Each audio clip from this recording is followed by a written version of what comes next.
नमस्कार, मैं हूं शंकर विश्वकर्मा और आप देख रहे हैं विजडम न्यूज। गुजरात के 2017 विधानसभा चुनाव में कांग्रेस ने 41% वोट हासिल किया था, जबकि भारतीय जनता पार्टी ने 49 यानी 49% वोट हासिल करके सत्ता पर कब्जा जमाया था। अब अरविंद केजरीवाल ये दावा कर रहे हैं कि इस बार गुजरात में उनकी पार्टी की सरकार बनेगी।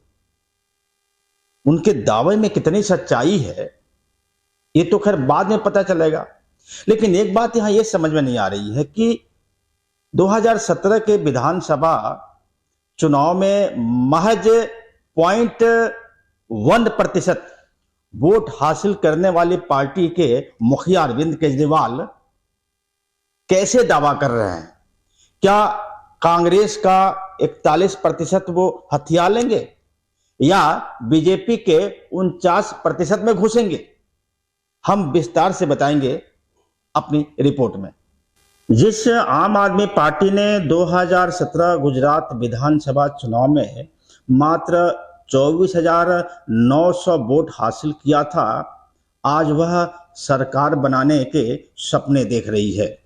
दिल्ली के मुख्यमंत्री और आम आदमी पार्टी के संयोजक अरविंद केजरीवाल लगातार यह दावा कर रहे हैं कि उनकी पार्टी की सरकार इस बार गुजरात में जरूर बनेगी। उनके दावे के पीछे कारण क्या है यह तो अरविंद केजरीवाल को ही पता होगा, लेकिन लगभग 5 वर्ष के अंदर सीधे 1.25 करोड़ से ज्यादा वोट हासिल करने का सपना देखना आसान तो है, लेकिन जमीन पर हकीकत में बदलने के लिए काफी मशक्कत करनी पड़ेगी। 2022 के अंत तक गुजरात में विधानसभा के चुनाव होने हैं। पिछले 25 वर्षों से गुजरात में भारतीय जनता पार्टी की सरकार है। कांग्रेस लगभग 27 वर्षों से सत्ता से दूर है।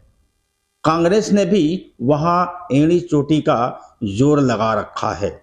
कांग्रेस भी दावा कर रही है कि उसकी सरकार इस बार गुजरात में जरूर बनेगी, जबकि भारतीय जनता पार्टी नरेंद्र मोदी और अमित शाह के नाम पर सत्ता में पुनः वापसी करने की बात कर रही है। सबके अपने अपने दावे हो सकते हैं, लेकिन हकीकत यह है कि गुजरात विधानसभा चुनाव फिलहाल सत्ताधारी पार्टी भाजपा के लिए भी आसान नहीं रहने वाला है। अब चूंकि नरेंद्र मोदी और अमित शाह गुजरात से आते हैं, लिहाजा गुजरात में सत्ता बचाए रखना इन दोनों नेताओं की साख के लिए बहुत जरूरी है।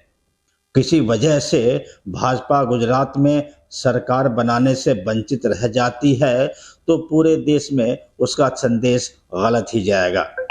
ऐसे में भारतीय जनता पार्टी का गुजरात में सत्ता वापसी करने के अलावा कोई विकल्प नहीं है। थोड़ा सा पहले गुजरात का जातीय समीकरण देख लेते हैं। गुजरात में सबसे ज्यादा तादाद अन्य पिछड़ा वर्ग की है। यहाँ तकरीबन 52% पिछड़ा वर्ग का वोटर है। आदिवासी तकरीबन 11% हैं, जबकि 7% के आसपास एससी के वोटर हैं। मुस्लिम वोटर भी लगभग 9% है। इसके अलावा पाटीदार जो सामान्य जाति में आता है 16% के आसपास और 5% के आसपास ब्राह्मण, बनिया व अन्य जातियां हैं।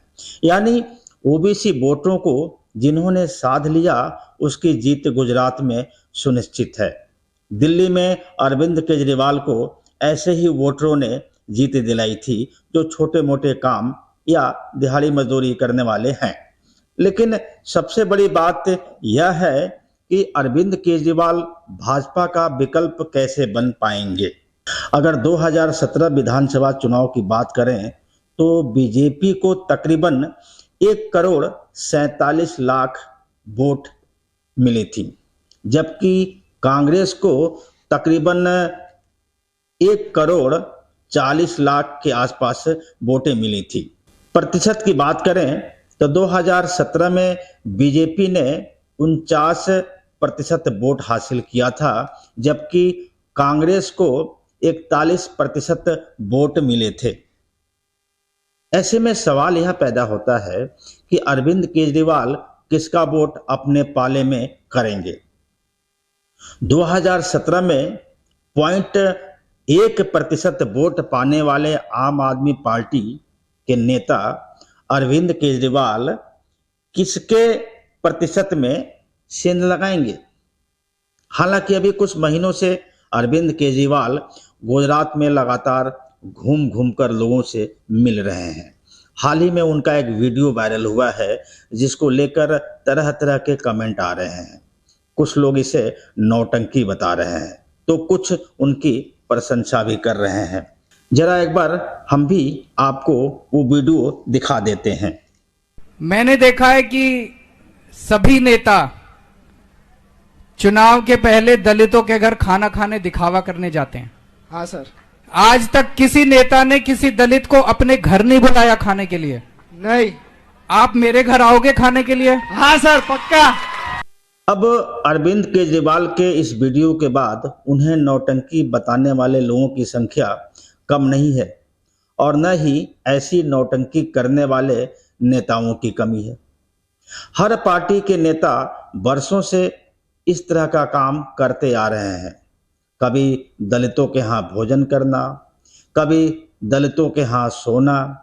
यह कहा जाए कि अरविंद केजरीवाल नौटंकी कर रहे हैं तो यह मान लेना चाहिए कि अन्य पार्टी के नेताओं ने भी, चाहे वो भाजपा के ही क्यों ना हो, इस तरह का काम उन्होंने भी किया।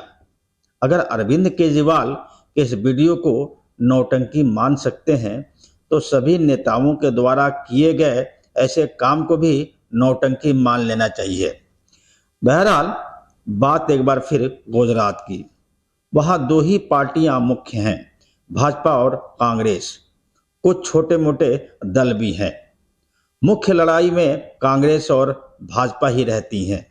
यह तय है कि बीजेपी वहां बहुत पीछे रहने वाली नहीं है और कांग्रेस भी इतना नीचे नहीं आएगी जितना वह 2017 में चुनाव में थी। तो क्या अरविंद केजरीवाल 0.1% से बढ़कर 45% चले जाएंगे? उन्हें वहां सरकार बनाने के लिए कम से कम 45% वोट चाहिए। तो क्या कांग्रेस, जिसने 2017 में 41% वोट हासिल किया था, वह घटकर 1% पर आ जाएगी? लगता तो ख्याली पुलाव ही है, लेकिन दिल्ली में एक करिश्मा हो चुका है। उसके बाद अरविंद केजरीवाल की पार्टी ने पंजाब में भी उस करिश्मे को दोहराया था। अरविंद केजरीवाल शायद यही सोच रहे हैं कि दिल्ली और पंजाब जैसा करिश्मा गुजरात में भी हो जाएगा। चलिए, लोकतंत्र है, यहाँ कुछ भी संभव नहीं है, लेकिन कहीं ऐसा ना हो कि कांग्रेस और आम आदमी पार्टी आपस में लड़ते रहें और भाजपा बड़ी आसानी से सरकार बनाने में सफल हो जाए। लोकतंत्र में करिश्मा होता है, खूब करिश्मे होते हैं, और इसका उदाहरण है दिल्ली और पंजाब का चुनाव। इन दोनों जगहों पे अरविंद केजरीवाल के पार्टी की सरकार है, लेकिन गुजरात में भी करिश्मा होगा। अरविंद केजरीवाल जो दावा कर रहे हैं कि वहां भी वो सरकार बनाएंगे, मेरे ख्याल से उसमें सच्चाई कम नजर आ रही है, जबकि दम ज्यादा। लोकतंत्र है, सबको बोलने की आजादी है, कोई कुछ भी बोल सकता है, कोई कुछ भी दावा कर सकता है। फिलहाल इस बार गुजरात का जो विधानसभा चुनाव है वो मजेदार जरूर होने वाला है। नमस्कार।